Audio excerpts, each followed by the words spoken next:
Okay. Things are a little different tonight than before, although people who are watching online won't see any difference whatsoever. But for us, the three of us sitting in the hall here, there's quite a bit of difference because the hall is pretty much empty. So the reason for this is obviously what everybody by now knows is a very fast deteriorating condition associated with the pandemic of the coronavirus. And each day, as this unfolds, more and more severe precautions and measures are taken to try to contain and mitigate it, because it does have the potential to be a worldwide disaster of something unprecedented that we haven't ever seen before, at least in our lifetimes. As I mentioned before, there was a similar pandemic after World War I in 1918 to 1920 worldwide, and estimated to have killed anywhere from 70 to 100 million people. People didn't keep records very carefully then, so we don't know the exact numbers, and this was an H1N1 flu virus. The coronavirus obviously is something new, and as probably you know, the reason it's so threatening and dangerous to us is, one, there's no natural human immunity to it yet, because it's new. In most all human beings now, there's no natural built-up immunity to counteract it. And secondly, on top of that, right now there's no vaccine to stop it or to create a kind of immunity. So humankind worldwide is in a very, very vulnerable position with a virus that's spreading that doesn't have any natural or medical antidote yet. So that being the case, increasingly, at least in our area here in Northern California, we are one of the three sort of epicenters of the United States where this is more prevalent, Washington State being the second or another, and then the New York area being the third. But as we speak, there's only a few states where it hasn't actually been reported cases yet.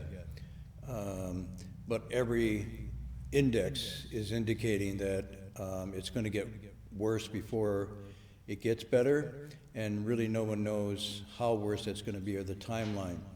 So what we're doing here at the monastery in an effort to protect the residents and the monks here, but also equally important to protect everybody who would come on an evening lecture to join in from catching or unwittingly being agents that would spread the virus.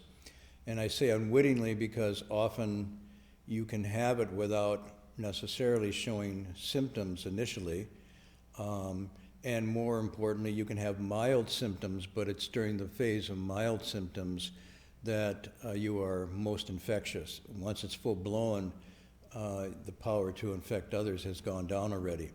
So it's right in those initial stages where we're at least aware that we have to almost be more conscious and careful. So across the country, schools are closing, universities are closing, classes are stopping, or students are going home, and then the next move is to try to finish up semesters or studies by remote learning online. And our university will be soon switching to that mode as well, in keeping with the urgency of this.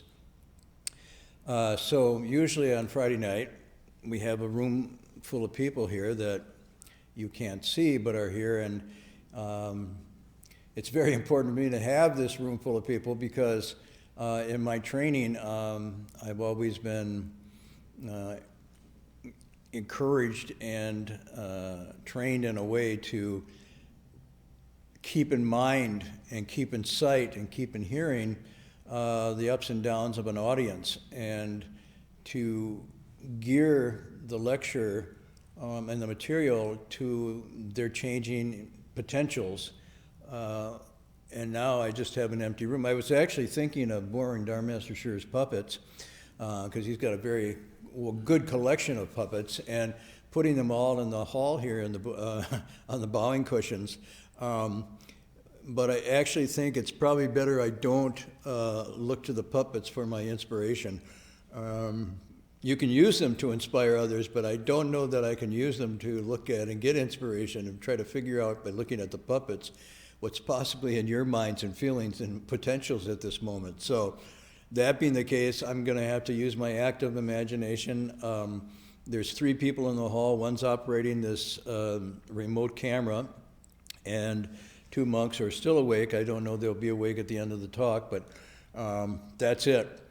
And we'll continue in this mode really until the danger passes, until there's a green light for people to assemble again. Not only are people limiting their events, they initially went to events no larger than 1,000 people, then it got down to 500. Now the current one is 250 max. Oh, down to how many? 60, 10 people, if the age group is 60 and above. Oh, so down to 10 people if the age is 60 and above? In the last 10 minutes, City of Berkeley sent out a notice that they've detected 2 people community spreaders, so they came out with some new guidelines. So the city of Berkeley at least, and I'm guessing if it's the city of Berkeley, other areas will, if they're not there, will soon be there. And even in those groups, even when you have a group, say, of 10 or 20, they're asking that you have a minimum of 6 feet or 3 meters distance between them. It's called social distancing.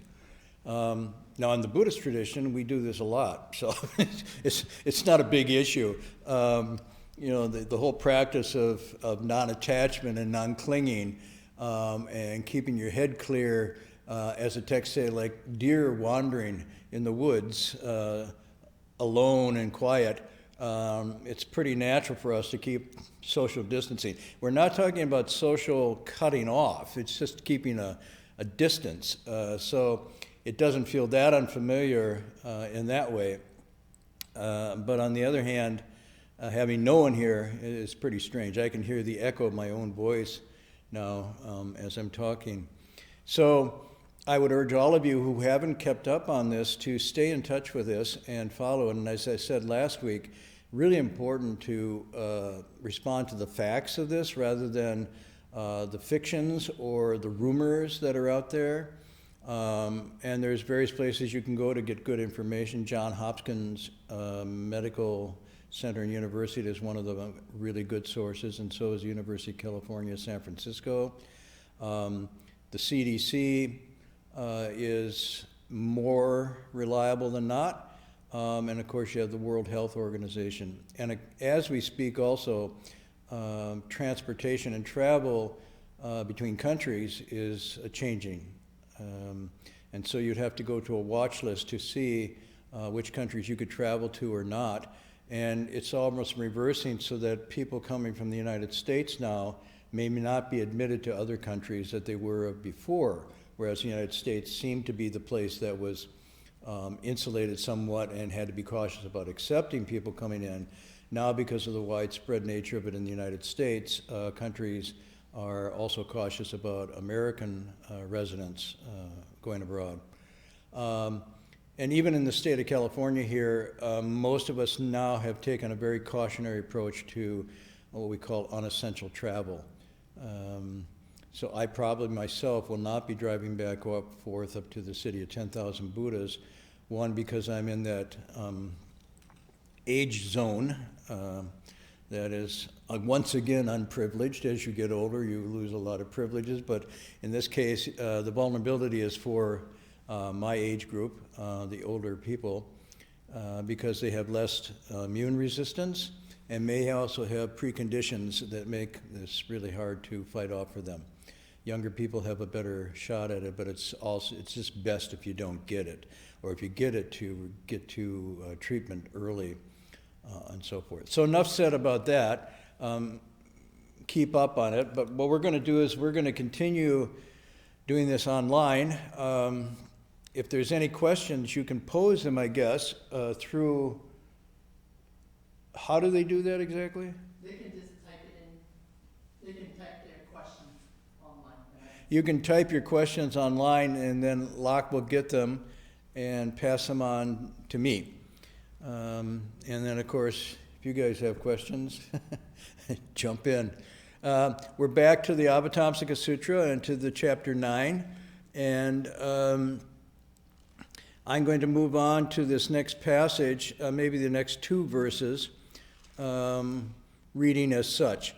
And I think, what page is this, Jin Hui Shi? Its forms and feelings are without number, that passage. Okay, it's page 11. Page 11 in the, well, I guess on the online, there isn't an online version, is there, Locke? They have the text. Okay. Also page 11.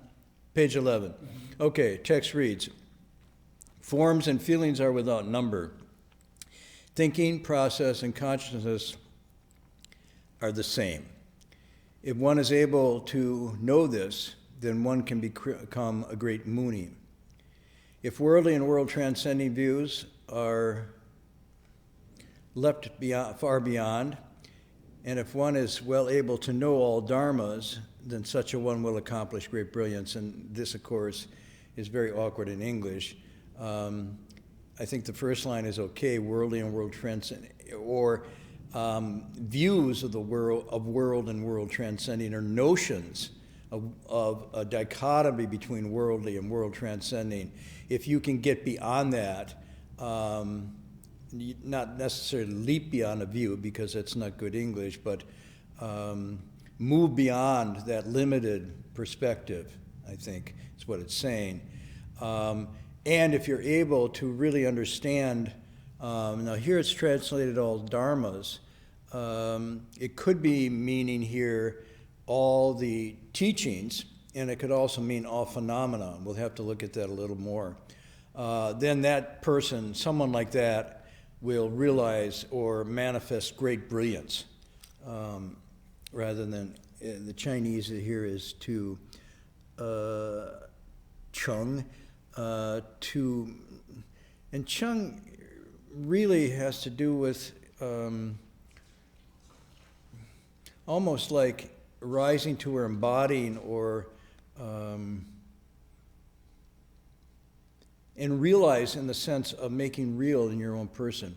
So, if we look at this, the first part, obviously, most of you who looked at Buddhist texts, and we've been through this before, this is really talking about moving on to what's called the Five Skandhas. And that's where you have the first line there of forms and feelings. Let's see, they don't actually have all 5, although it's, well, let's see, forms, feelings, thinking, process. Okay, so these are the, technically a list of the 5 skandhas. I'm not sure that everybody's familiar with them, but we could go into it a bit here. Why they're important. So in the Sanskrit, if I can remember it right, if I make a mistake, someone jump in, but I think form is the English translation for rupa, and feelings is the English rendering for vedana, and then thinking is rendered in many ways in English translation for samjha. It could be thinking, it's sometimes rendered as cognition or conceptualization, but it's a mental activity of forming ideas and conceptualizing. But it's also perception. And it is the cognitive, perceptive faculty. So it has to do with the way you see things and the way you conceptualize what you're seeing. And then the translation for samskara here is process. This has always been a difficult one, or one that gets a range of translations, sometimes translated as forming or formations, sometimes called processes, What else?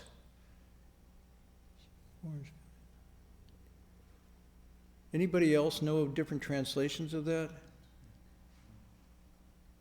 Cognitions? No, that would be the first one. But we'll go into it because these are very hard to translate. If we look at it, maybe if I could step back a little bit.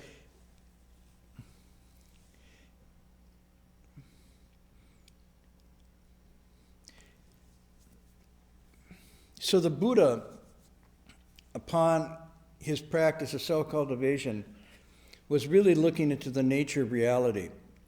And not only looking in the nature of reality as something that he was observing, but even more significantly, looking at the mode in which he was the observer. He was looking at himself in the process of observing, and began to have a profound realization that the way that he saw and experienced things was actually filtered through a series of impersonal mental and physical functionings.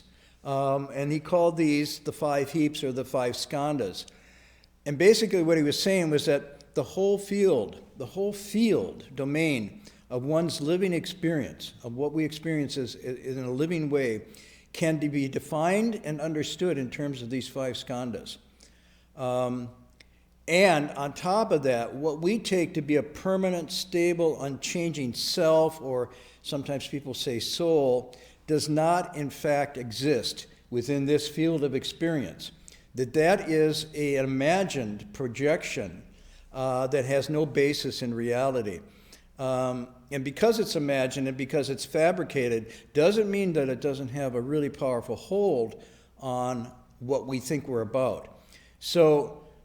But he said if you observe the human condition as coming through basically a series of five phenomena that could be broken down to mind and body, the body being rupa, and then the other four, the feelings, the thinking or the cognition, the samskaric process, and we'll go into that, and consciousness itself are all part of the mental. So this mind-body continuum is really what we're in the midst of experiencing all the time, but we do not observe it in its fluidity, in its comings and goings. We mistakenly get into the habituational churnings of it and then presume or think that there is a self or a permanent self identity almost at the driver's seat of this, in charge. And not only do we feel that that's the case, but we feel that this goes on even when and if these five skandhas don't hold up. So even as the body's going through its process of being sick and getting old and failing, we still cling with an, the Buddha said, with almost a kind of irrational tenacity that's almost impossible to let go of. And so you can see the process of a human being coming into life, coming as these skandhas start to form already in the womb and come to fullness in the early stages of life and so forth, and hold together more or less, throughout, although some of them hold together less than others. The body doesn't stay always youthful and healthy, even when you're young and healthy.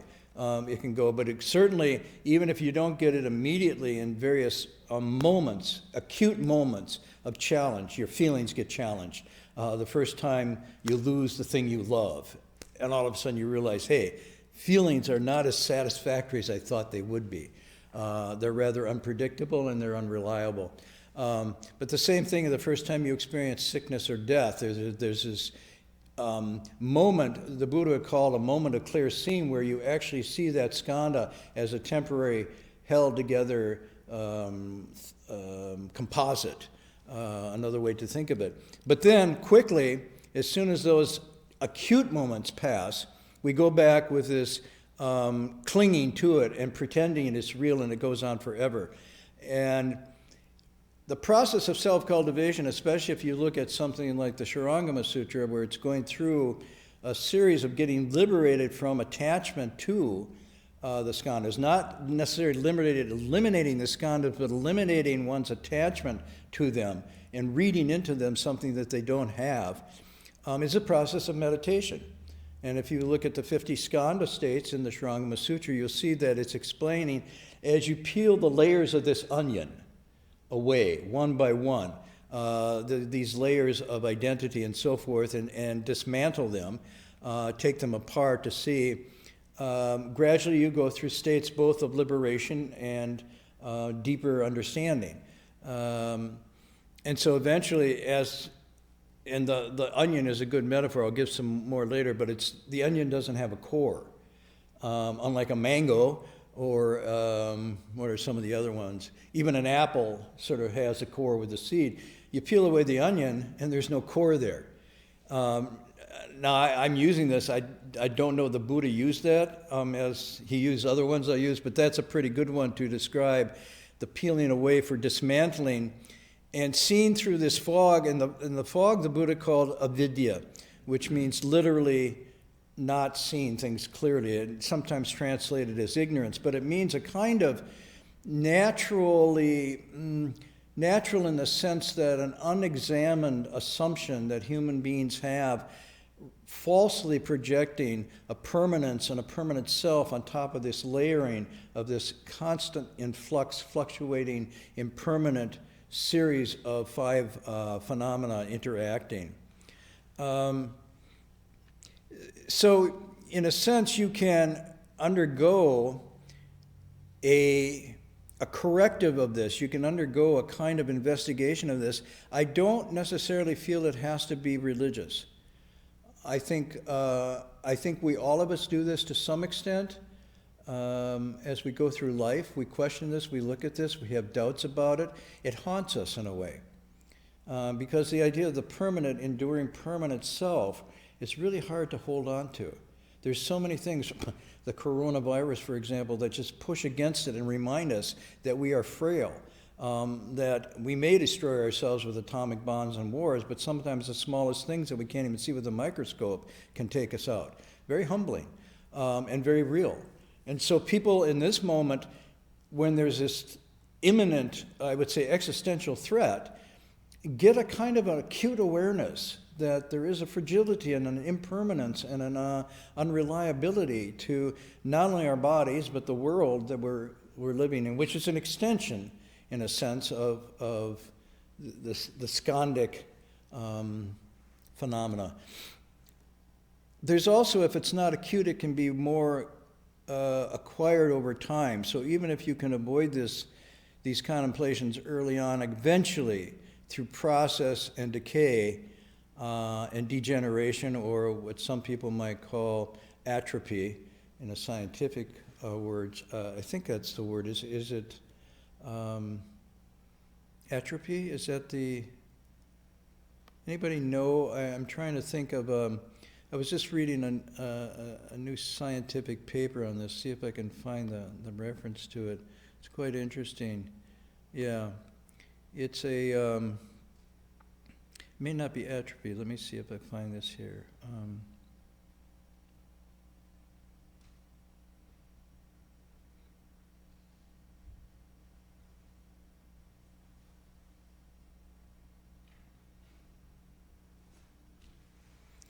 We used to use words in biology that had to do with metabolism and anabolism, catabolism, and so forth to describe a creative process and one that's falling apart. And I'm trying to find the exact word for this. It's called entropy, not atrophy, entropy, E-N-T-R-O. And entropy has to do with this idea that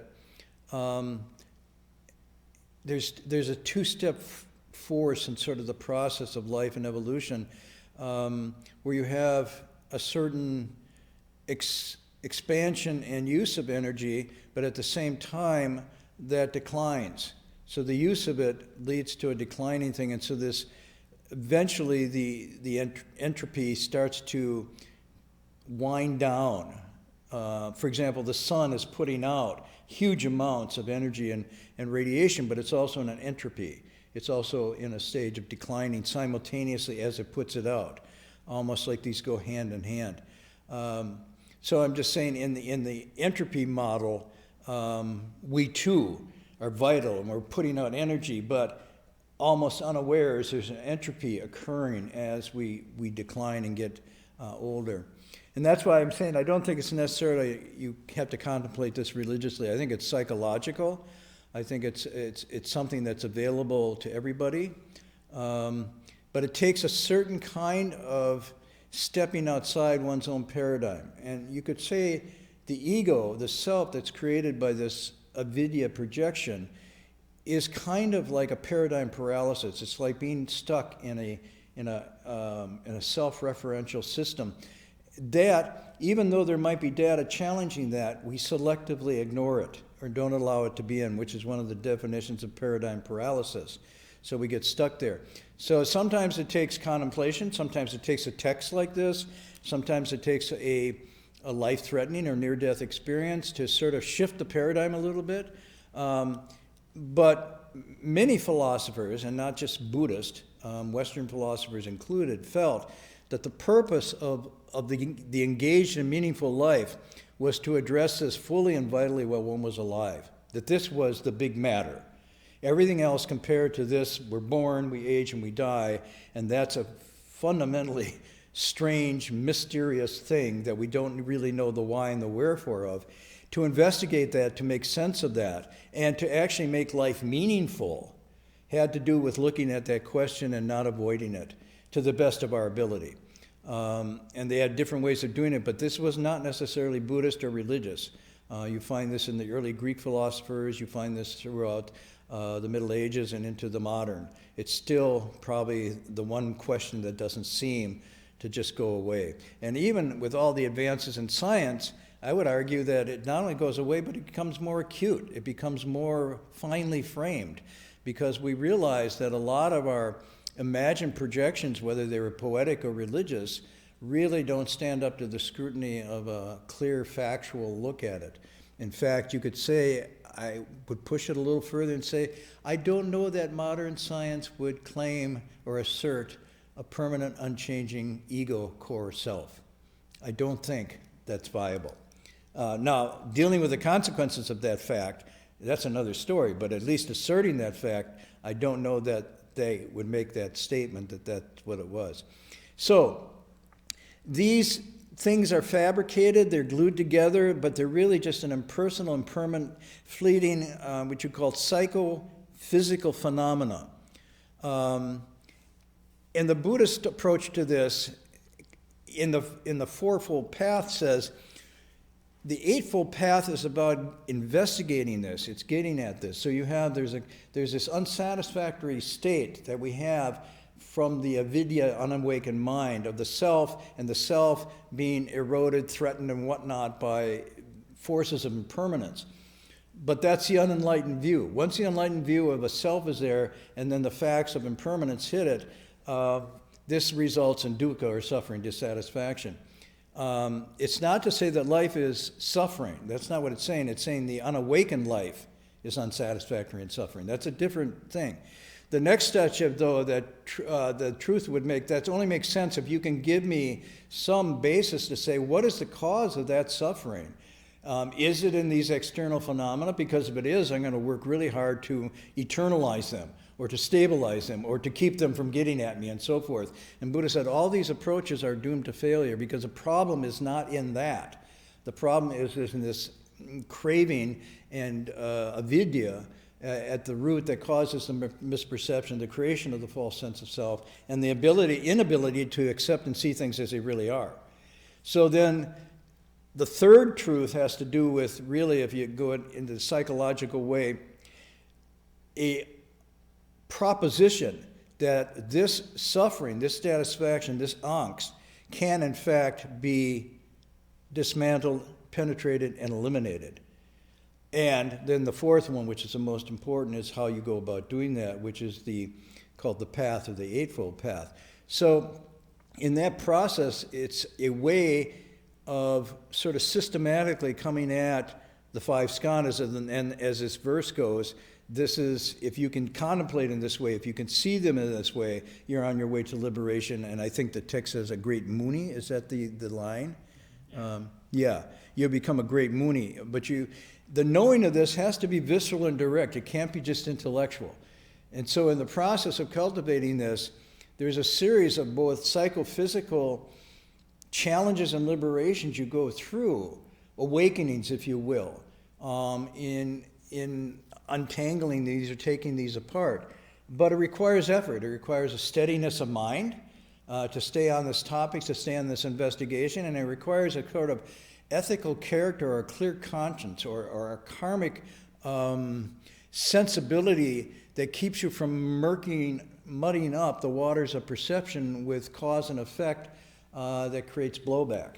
And so, and those two, when really brought together, allow you to then be able to see this thing very clearly. And again, I'm offering this not so much as a religious endeavor or even a religious realization, but a direct human realization, but that has to be approached in a disciplined, systematic form of inquiry. It can't be just you sit under a tree and think about this and hope that it's going to, like the apple's going to fall. Oh, I get it now. And partly that's the case because the thinker has to not just think, but has to change the fundamental ground from which he or she is thinking from. So it's not just seeing things as they are, but actually changing the very alignments and modes of one's perception to get more and more clear and still to see things as they are. Otherwise, you're still looking through a glass darkly. You'll never be able to see it as it is without changing this. So this, I think, is a little different than the scientific approach. The scientific approach has an openness to it. It has a kind of empirical, I would say orthodoxy. It's constantly looking for new data and bringing new things in. At the same time, its deep investigation of the observer is not very powerfully advanced at this point. And the presumption is that what we see is what is there, rather than the question would be, are we seeing what is there, or are we seeing what is there through what is here? And if what is here is a filter of some sort, then the seeing of what is there has to be approached through a clarification, a rectification, a removal of deep, deep bias. And I'm not just talking about sort of experimental bias or that. I'm talking about a fundamental bias that the Buddha is talking to here about this idea of a permanent self at the center and core of all phenomena. So this is pretty tricky stuff. Anyhow, the Chan tradition has a simple way to remember the Five Skandhas. And I'll give it to you now because I really like it. It's very poetic and very graphic. I said it's the body and the mind. And so the Chan tradition says a heap of snot and a puff of wind. Done with it. The heap of snot is this. You might think, not my body. My body is really awesome. I got the body of Tarzan and, and so forth. Or, some Miss America or something like that. But actually, I remember once a colleague friend of mine let me sit in on a quadruple bypass surgery.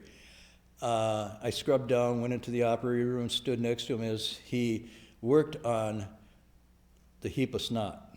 And I'm just telling you, once you cut it open and you cover it with that and you got it going, nobody is any prettier or uglier than anybody else. You can't even tell if it's a man or woman even. And all you see is basically mucus, blood, fluids, bones, cartilage. I don't know if you've ever been to a butcher shop, but it's pretty much like the back room of a butcher shop. So once the skin covering is gone, it's basically a heap of snot. And if they don't keep it lubricated and keep it running, it will dry up and desiccate in no time and stop. I'm sorry to be so brutal about it, but actually one of the contemplations monks do in their advanced stages of their practice to break their attachments to the body, not to destroy the body or to harm the body, but to break their attachments is to, it's a Dutanga practice. You dwell in a cemetery, but it doesn't mean Forest Lawn Cemetery in L.A. where you piped in music and everything's pretty with cypress trees and green grass like a golf course. It means the old-fashioned cemeteries where the bodies were put out on a charnel ground, a charnel field. Dogs and animals came, vultures came, and you could actually see the body go through the various stages from death to rigor mortis to the blue to the swelling to the bugs and the maggots and so forth. Aren't we having fun tonight? It is fun. Okay. But now monks also get permission to go and watch autopsies when the availability of the grounds are not available, which in most Western countries is not. But sometimes people do this and have these realizations. For example, soldiers in fields of battle. After the battle, when they're walking through and they see the corpses and whatnot, or they come through a little bit later. So it's not necessarily something that is only a Buddhist religious practice. In fact, I would say it's all around us all the time, but we tune it out. We set up our hospitals and mortuaries to really sterilize this. As soon as a person's dead, we zip them up in bags and we get them out of there, and nobody wants to deal with it. And it's taken to this mortuary, and in the mortuary we give the body a kind of illusion of immortality because it's pumped through with fluids and powder is put on, and the best suit is put on, and then people come and say, oh, he or she looks so natural. You know, and it's sort of meant as a compliment, but it's meant not so much, I'll be honest with you, the corpse doesn't care. I'm just projecting. I haven't been a corpse, not completely. But it really doesn't care. It's for the viewers because of the shock of seeing that one passing, which is their grief of loss, but also the reminder that this too, this mortal coil, will dry up in my own. And so again, our process of even taking care of the dead and the dying has to do with the distancing ourselves from the overwhelming reality of that and keeping up the pretense of permanence and unchangingness, even to that point.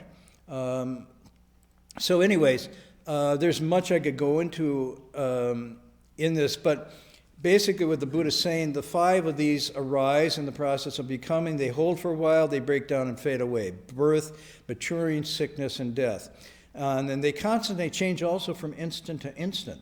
Our bodies, as we are here tonight, hundreds of thousands of cells are either being born, hanging around for a while, going bad, or flaking off. And brain cells as well. So too with our feelings, they're inconstant. Our thoughts and our perceptions are constantly changing. And the deep samskara has to do with the deep underlying, almost not unconscious necessarily, but just a little bit below the conscious level of habituation and karmic churning of impulses and desires and activities of mind and intentional actions, even when they seem not so clear to us, that drive us karmically. That's, in terms of cultivation, one of the most important places to get at, is down to that level. And this often involves things that are not manifest, but they're hidden. They're not clearly available to us. It's the anger, the feelings of jealousy and greed and lust that just below the surface. Interesting, sometimes when we meet a near-death experience, they rise really quickly. But sometimes when we get a challenge, I could see it today as I was out picking up things for shopping, there's a kind of panic in the air and a shortness of tempers and a kind of grasping that's almost primal as people clear off the shelves of food and supplies, even toilet paper and things like this, as they feel the 5 skandhas are threatened, especially rupa. And then the samskaric, almost primal energy starts to arise. And afterwards they would say, oh gosh, I'm sorry I did that. I didn't mean to be so rude or aggressive. But it's almost like it's uncontrollable. So the latent becomes manifest under these pressures. Partly what cultivators of the way do is they consciously and systematically apply gentle pressures to make these things more apparent. So part of why they reduce intake of food and clothing and material possessions is they're baring the bones a little bit to the realities of not so much insulation that gives a sense of a permanent self. And so this middle way always has to do with sort of being a little bit on that edge that keeps you aware of setting up too much attachment to this. It's really quite interesting.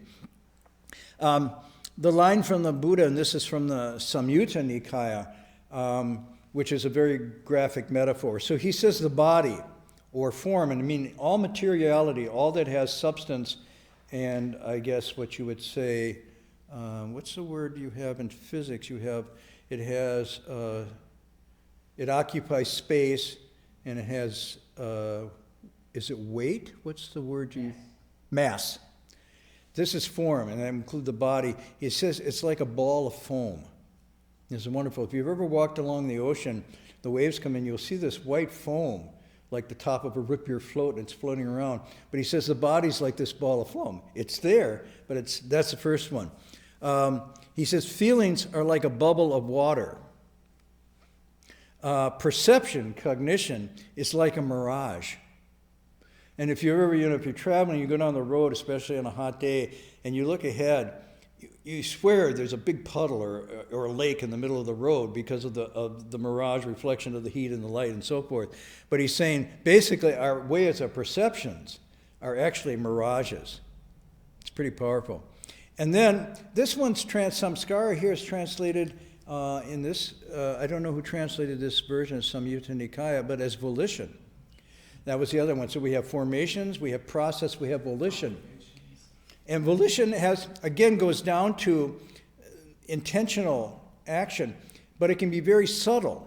So the samskara volitional means that it might have been very clearly volitional the first time or the second time, but volition very quickly turns into habit, and habit very quickly turns into destiny. And so if you want to get a hold of your destiny or what your life is, you have to get down into the habit. To get to the habit, you have to get down to the volitional level. And often it goes from volition to habit so quickly that we think, I didn't really want to do that. I didn't really will to do that. It just came. It just happened. I didn't mean to get anger. I don't know where that came from. Well, it's coming from the unexamined samskara volitional ground deep in there. So this is where, and then he says, volition is like a trunk of a banana tree. Now, I used onion, and the Buddha uses banana tree. I don't know much about banana trees, but I know from my friends who say it doesn't have a core. Yes, it has rings too. It has rings, You can peel it off. and you can peel them off. And eventually it probably just bends over then, because there's no core to it. Unlike hardwood trees have a core to them. So I used onion, the Buddha uses a banana tree, but he's saying that it's like a banana tree. And then finally, consciousness is like a ghost. It's like a ghost. And by a ghost, you mean it's like a dream you have. And it seems very real. And your awareness in the dream and everything. But in fact, it doesn't have any permanent or solid substance to it whatsoever. It's really like a movie. It's like an imaginary thing. But if you take these, a ball of foam, a bubble of water, a mirage, a trunk of banana tree, and then a ghost, you have a very visual, metaphorical representation of these five skandhas. So, wow. Okay, well, I'm even with nobody here, I'm going at my usual very, very slow pace. And I'm not going to apologize because nobody's frowning here, so that means everybody's good with it. And I will just pick up next time. But I want to share something with you. This is from something I just read recently. And what I was saying, the Buddhist approach and even Socrates' approach, when Socrates says the unexamined life is not worth living, he's saying to have a meaningful life is, and at an early age when you're still alert and vibrant and your mind and body are working, look into these matters. Look into these matters seriously. I encourage the Buddhists because I think it's much more systematic and much more profound in investigation. But I guess what Socrates is saying, if you deny this, if you ignore this, it's at your peril. Your life will not only not be fulfilling and meaningful, but as you get older, it'll become more frantic and dead. And so, on the one hand, it's not easy to investigate, but on the other hand, it's a lot more difficult to try to ignore it. So I was just going to read this passage here, and it's really, this is from a clinical psychologist who was writing an article this week. And she was saying in her profession as a clinical psychologist, she has to, in some way, confront this because people are coming in with depression and ideas of not living and she has to look at this. And her reflection starts like this, and I want to share this because I think this is something I experienced well before I knew anything about Buddhism. And what I'm getting at here, there comes a time in every person's life, For me, it was at an early age when my best friend, Johnny, died. Johnny, we were swimming together, Johnny cut his foot, he got what we called then was lockjaw, I think it was tetanus then, there wasn't really much out in vaccination, and in a couple of days, Johnny was dead. And I didn't even know what that was. I was like 6 years old, 7 years old, and to go to his funeral and see Johnny there, and not responding, not breathing, and I mean, it was very troubling, and it's just like a shock, because everything else at that age is alive and vibrant. You might see a dead bird or something like that, but when you actually summon your own age. So, but I think for all people at some time, and I would say sometimes when you're alone, or at the dark of night, or 2 o'clock in the morning you wake up, something, that hauntingness comes to you. And then, of course, you pick up your iPhone and play solitaire or something, and it goes away. But it doesn't go away. It just sort of circles around behind you a little bit. It's always in the rearview mirror. So she writes, generally, I don't think about death during the day. My schedule is full, and I focus on what is right before my eyes. It's usually only when I go to funerals that I reflect upon death's past, present, and future. Most of the time, I think about life. Still, about once a month, I wake up in the night and know with absolute clarity that I will be gone. Whew. And I don't think she's alone. She's not writing from a religious perspective. She's writing from a very deeply real human. The French philosopher François Rabelais wrote, man, meaning human, man and human being, is the only animal that knows he or she must and will die. Other animals die, and as they're dying, they're probably aware. But before we're even sick and dying, we're the single animal that knows we will die. And it's that awareness that is the bittersweet aspect of the human condition. Pascal was the one that said, we know this, we have this knowledge, that we are, when we look at ourselves very, very close, we look at the universe very, very closely with a microscope, we realize there's so many things smaller than us. And then when we look up, we see there's so many things that are greater than us. And we're caught in between these two infinities, the infinitely large and the infinitely small. And then he got to reflection, and this is really the reflection of Descartes, was, and because we know this, we have an edge. And Pascal said, I'm not so sure that that's an edge, to know that. But again, I'm just pointing to philosophers who talk about this. And now I'll read you a line, and I ask you here, who do you think might have said this? In the fullness of time, all that lives will die.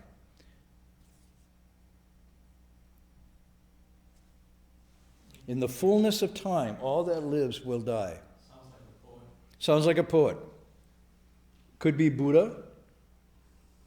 All things that are conjoined come apart.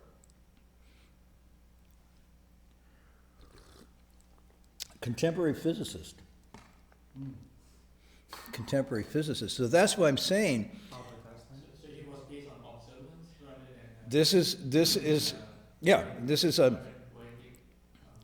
Well, I'll read you on. He says, and this meditation on how we go on doing what we do, why and how it will end in this way badly, and why it matters anyway, is a question he asks as a scientist when looking at the world through the construct of a physics paradigm. And he says, for going on is what we do. Building bridges, spaceships, and families, composing great symphonies and other works of art, directing movies and waging wars and presidential campaigns, even though not only are we going to die, but so is all life everywhere in the fullness of eternity, according to what science now thinks it knows about us and the universe. Boom. It's like, wow, that is a modern physicist using empirical or observational tools to kind of present the hard fact that is hidden behind the Five Skandhas. Now, he doesn't talk about it in terms of the Five Skandhas. He doesn't go into saying, what is it that thinks it's going to die and how we address that. He just says, as I look through this, there's no question of what do I do about this that's looking, but he's just saying an intelligent person looking at this would be hard pressed to say, wow, life goes on forever, I go on forever. I won't, we're out of time tonight, I may come back to this a little bit next week. And I thought I was going to get through a lot more tonight with nobody here, and I actually got through less. So for that, I am a little bit sorry. But we'll pick this up next week, because I want to spend some time on these early verses, because they're so rich with material. If you just say the Five Skandhas, you know, the Air Great Muni, and go on, it's like, what? You know, I don't know what it means. So we will stop there for tonight. It's past 9 o'clock. And question? So someone's asking, what are the causal conditions for leading to epidemic, and what can we do aside from just vaccine and isolation? Whoa. Okay. This is a big question. What are the causal conditions behind something like an epidemic or a pandemic? And then the next question is what we can do.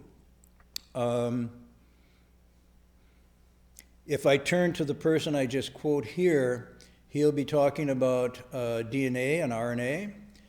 He'll be talking about bacteria and viruses. Habitat. How's that? Habitats. Habitats. Diets. Material conditions that favor this kind of thing and so forth. If I talk more from my Buddhist background, and I have to be careful to talk about only what I have come to know and come to believe after doing this for a long time. But everything that happens to us, and this is from the Avatamsaka, everything that happens to us comes from what we intentionally do. This is a primary principle of cause and effect. Now, you're witnessing, say, with the coronavirus, cause and effect things happening.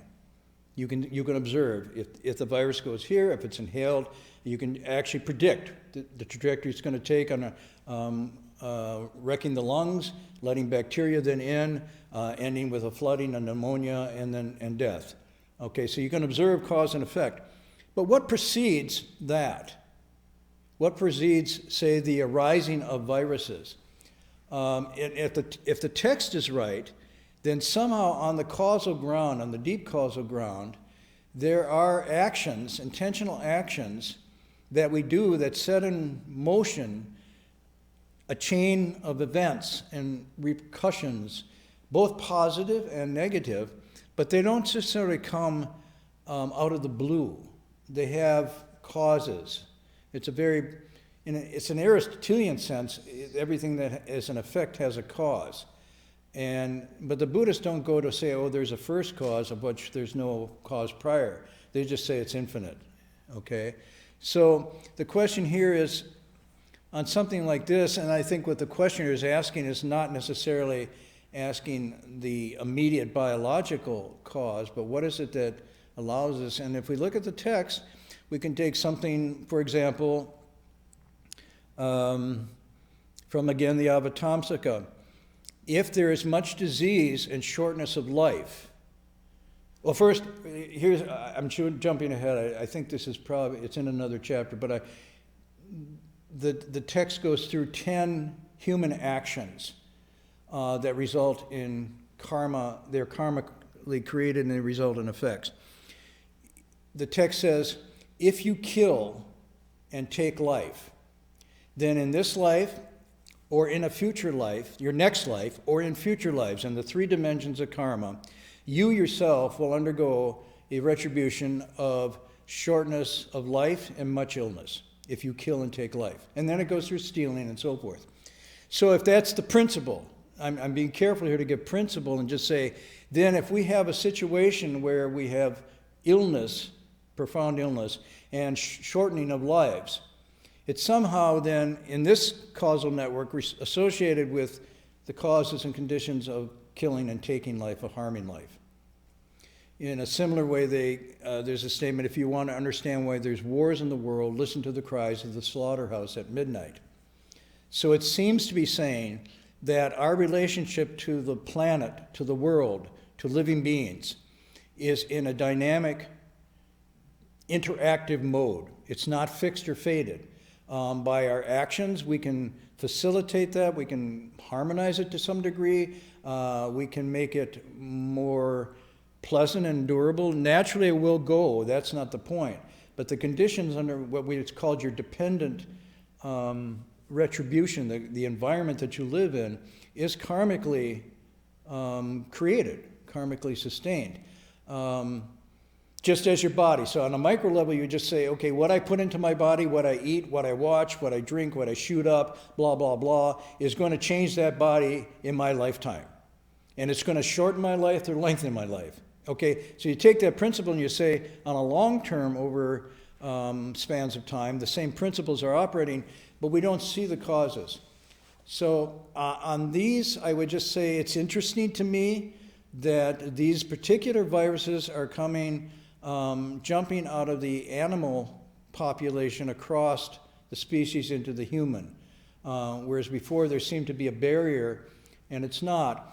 And that barrier has diminished, I think, to some degree to the intensity of our intrusion into the animal world, both for food, for medicine, for cosmetics, for sexual potency, drugs, and so on and so forth. So as our numbers increase and as we intrude into that world, with a violent acquisitive aggression to take these animals' lives and use them for our own purposes, karmically, the text would say, you're on a very dangerous path here because you are taking life. And there's a cost to that. You may not see the cost up front. You may say, well, there's no charge. I just went and took this animal. I got its tusk, or I got its horn, or I got an exotic taste for animals that wasn't just the regular pork chop and hamburger. I wanted to have this animal or this exotic animal. So again, looking at the immediate origin of this particular virus, you see it was very much connected with open markets of meat and animal products, and many of them taken from exotic species, that many of which are endangered. And so the merging of these worlds opens up, both biologically, us to bacteria and viruses that we're not familiar with and we don't have natural antibodies or resistance to, but also the animal world is being opened up by us, by our proximity, to challenges and threats that they never faced before.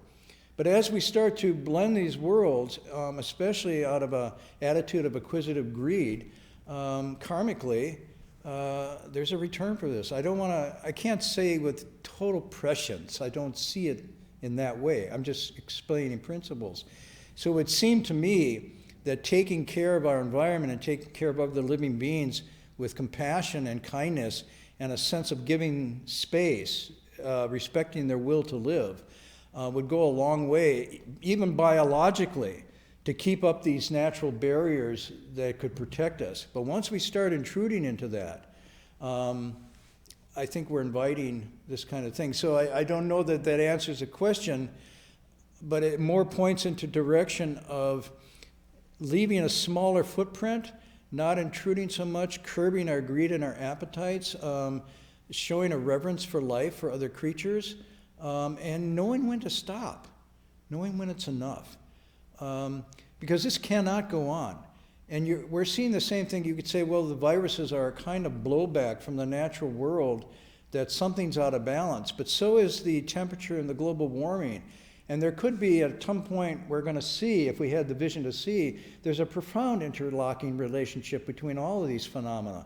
That when one goes out of balance, the others go out of balance. And you can almost say, just as with global warming, you increase certain populations of insects that carry certain diseases that will come back in terms of dengue and fever and different malarias we never faced before. And you say, oh, what happened? Well, what happened is through our actions, our karma, our intentional volitions, we have set in motion changes and consequences that now we find really unpleasant. So I guess I go back to one of the statements my teacher made and one of the texts makes.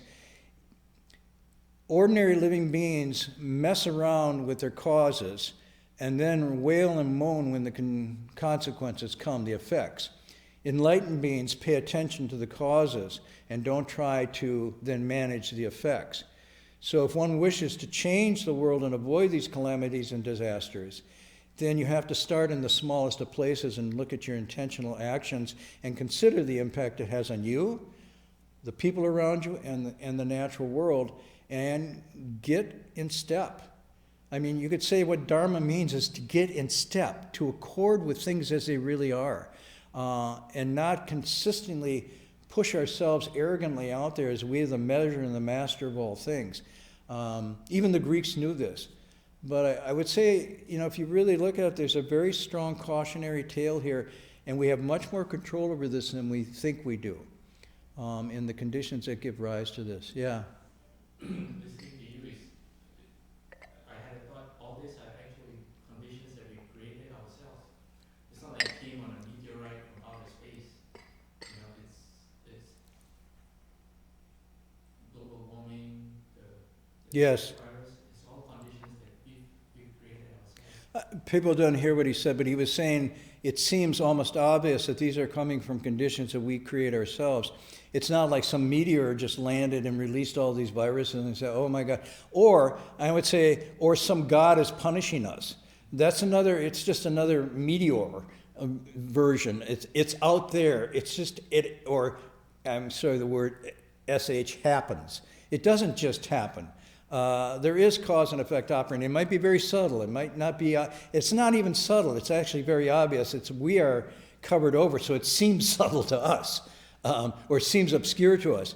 But if you really started looking at this, I think you could start, even in this immediate pandemic that we have, you could say that a good deal of this could have been prevented by restraining ourselves from overwhelming these worlds, these natural worlds, with our desires for these exotic plants and so forth, and also paying attention immediately what's going on when we do this, because the results are right there in the cause. If you're attuned, you can actually feel and see the results in the cause itself. And it's at that point that we have to start addressing this. So I think the idea that we could just endlessly go forward, and now we look at other planets and we're going to go there and capitalize on their resources, and then boy, if we found a planet where there was really good meat, we would go and get that meat, and we would just unleash a series of more and more things. So these ancient texts are really important. Knowing when to stop, never disaster. Knowing enough, always content. This is a clue to happy life, so on and so forth. These aren't just like little pietistic aphorisms. They're really fundamental, I would say therapeutic and medicinal and psychological antidotes to what ails us. And in a sense, a couple people have said because the virus is actually slowing down travel and transportation, someone was reporting that the amount of toxic fumes from airplanes in the atmosphere has gone down 50% in the last 2 weeks. And it's like, why is that? Well, because people are afraid to fly and there's less flights. And it's sort of like, maybe there's a message in that too. Maybe, we need to chill and slow down a bit because the world is not able to handle our greed. So it's kind of interesting. Driving here tonight, the traffic was very light. I saw animals crossing the streets that never crossed before because they're afraid of getting hit. The deer were in the street and they were walking around because there wasn't as much traffic. So I'm getting somewhat facetious, but I think this is an important principle to look at. I don't know if that answers the question that was posed, but it's a long way to get at it. But I think if you want to know the answer to most of the problems that we're facing in the world today, I'll quote Alexander Pope. Know then thyself, presume not God to scan, the proper study of mankind is man, and the proper study of mankind's world is mankind. Presume not means God to scan. Don't assume that you have to look outside the human to understand what's happened to us or into this mysterious world.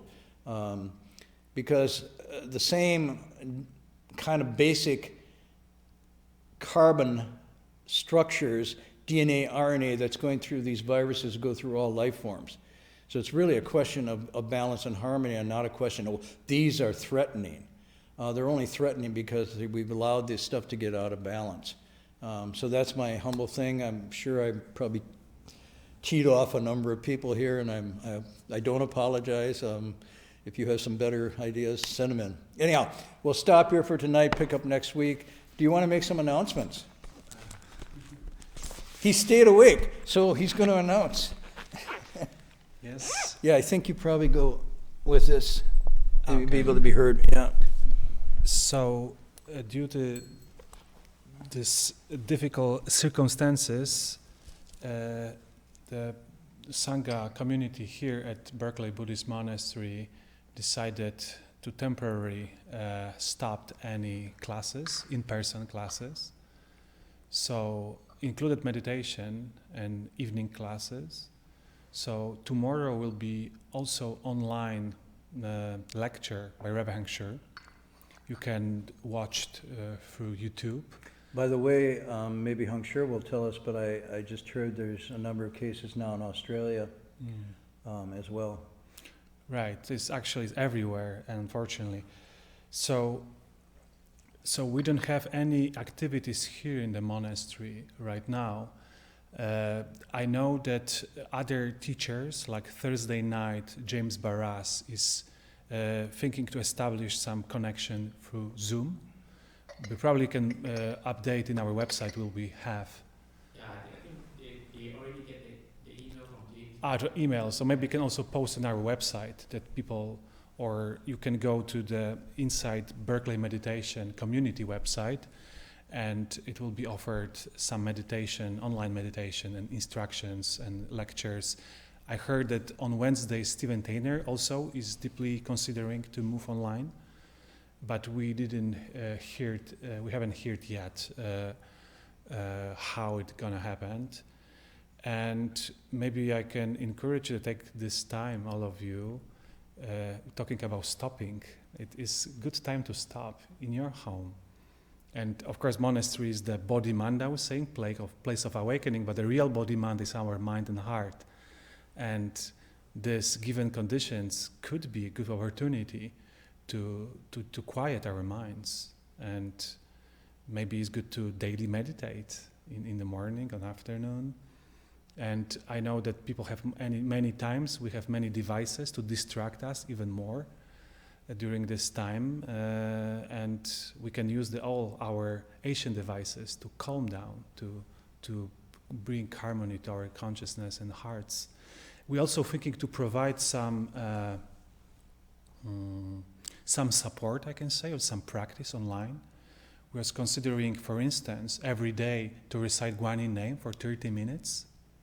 If you want to join, and one of the qualities of Guan is fearlessness, and we can face these difficulties with kind of courage, be prepared but not overwhelmed or freak out or be paralyzed by fear. So we update this, you can find on our websites, and also for sure Rebbe Heng Sure will be mentioned about this. So this is it.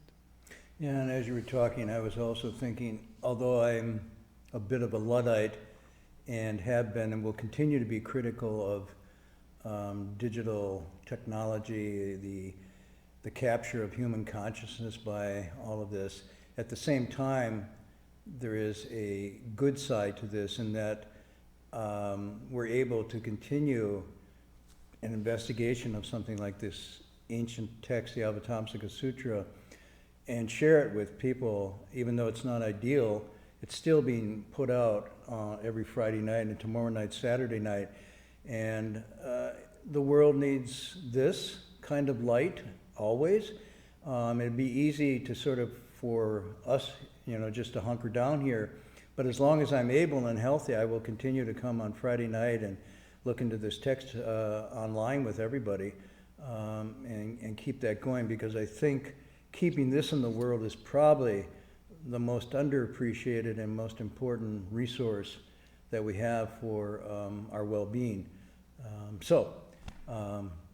I guess the most praise I've ever given to technology, and so don't count on hearing again. It's just a one-time. We're going to do the transference, and hope you join in.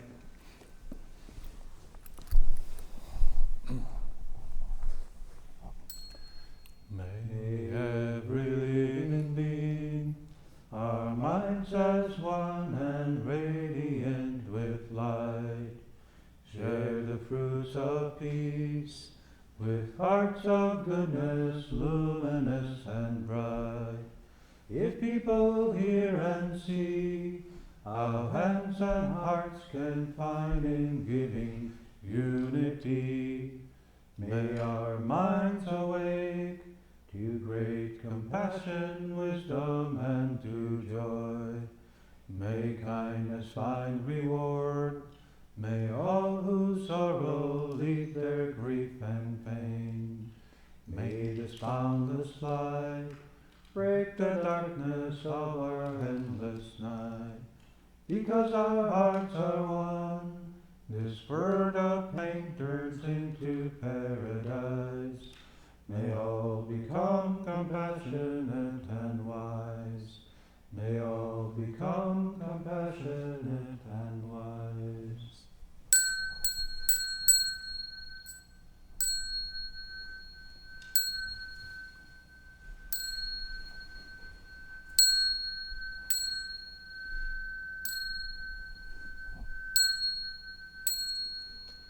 Bowing respect to the triple jewels,